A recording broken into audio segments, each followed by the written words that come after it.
don't ever say that Trump is not a uniter, because somehow he got every bad guy in the world together. They've never been in the same room together. Kim Jong-un of North Korea came out. He never comes out. He was there. The president of Iran, Xi, Putin, anyone who has ever fed a journalist to a tiger was in this room. This is quite an achievement, seriously. I mean, Kim Jong-un never leaves the house, and now he's so confident, so secure, that he made it a take your daughter to work day. He brings his kid along, who apparently grooming for the top spot there in North Korea. And, you know, they've never revealed her name, her age. All we know about her is she hates being called a Nepo baby. Just don't do that. But here's the interesting thing about this summit. There was a hot mic incident. You know hot mic incidents where they catch people saying something on the mic. And it was Putin and Xi talking about how with organ transplants nowadays, maybe they can live forever. Seriously. I mean, usually when you get a hot mic thing, it's the guys calling somebody an asshole or talking about pussy. No, these guys are talking about organ harvesting.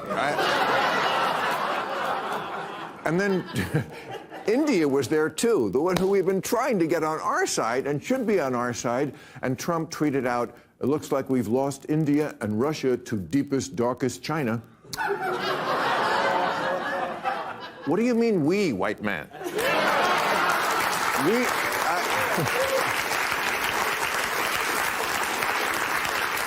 I love when he forgets he's the president and just reacts to everything on the world stage like, "Ooh, look what happened."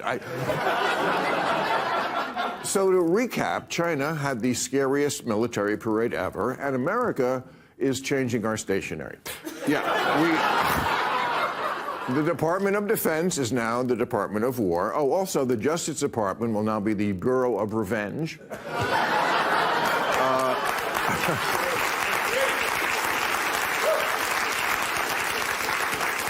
The State Department is now just Marco Rubio at AOL.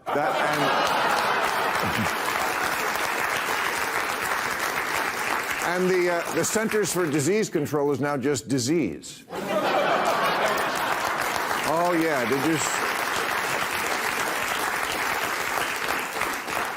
the knives are out for Bobby Kennedy, and I gotta say, I'm with the knives.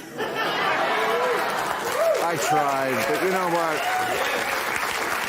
We're going to talk about it, but I mean, he was grilled for 3 hours. Show some of the tape. It was pretty hard to watch. You're a charlatan. That's what you are. You're just making stuff up. You know, you're talking gibberish. Mr. Secretary, I don't know what you're talking about. Is this a question, Senator Cassidy, or is this the speech that you don't want me to answer? How can you be that ignorant? Senator Cantwell. You're wrong. You are a hazard to the health of the American people. Oh, poor Bobby. He talked so long he gained his voice.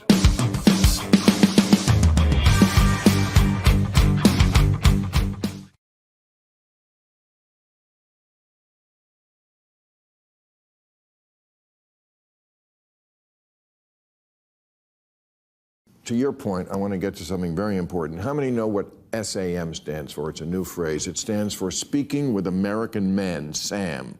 This is the new movement by the Democratic Party. They lost the men vote a lot last time, so they had a meeting up at the Ritz-Carlton at Half Moon Bay, south of San Francisco. I'm not making this up, where they served mini lobster rolls and had heirloom tomato carpaccio and seared sea bass in their conclave to decide how to win back the American man. Now, look. It's because we used to have conferences at Harvard to figure out what the working class needs, and so now we're, I mean, we're moving west. You got to own who you are. I get it. These are the mini lobster roll people. But they had this symposium, and we got a hold of what was this is Speaking with American Men. This is a real thing that they're doing, and they have these seminars. Would you like to hear what was some of the? Okay. These are ways that they want to. Seminars that they had to try to win back the typical American male, like how to keep your liberal base while putting guns on your Christmas card. That was one that they wanted to. Best protein powder for a clean bulk, another dude conversation starter.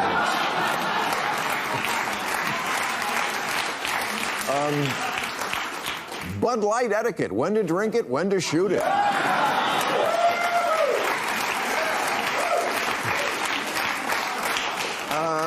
Fishing, the bizarre hobby working class men enjoy instead of pickleball.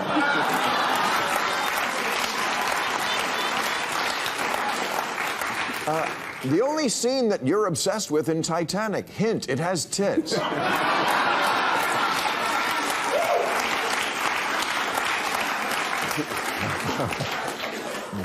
Bruce Lee versus Bigfoot, mythical fight scenarios to man up your Joe Rogan appearance.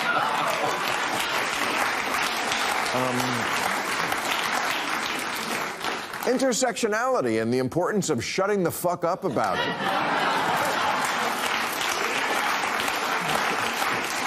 And undouching your face, man beards from Ted Cruz to J.D. Vance.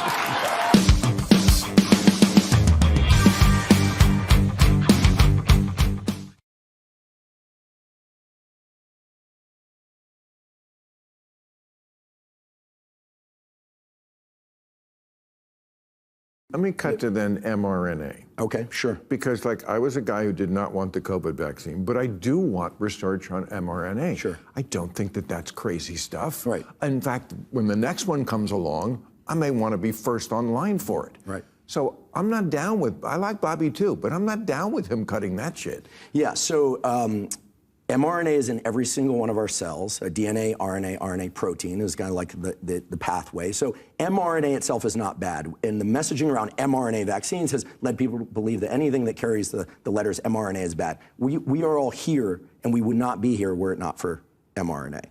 mRNA vaccines are a relatively new technology, controversial because of their implementation during the COVID pandemic.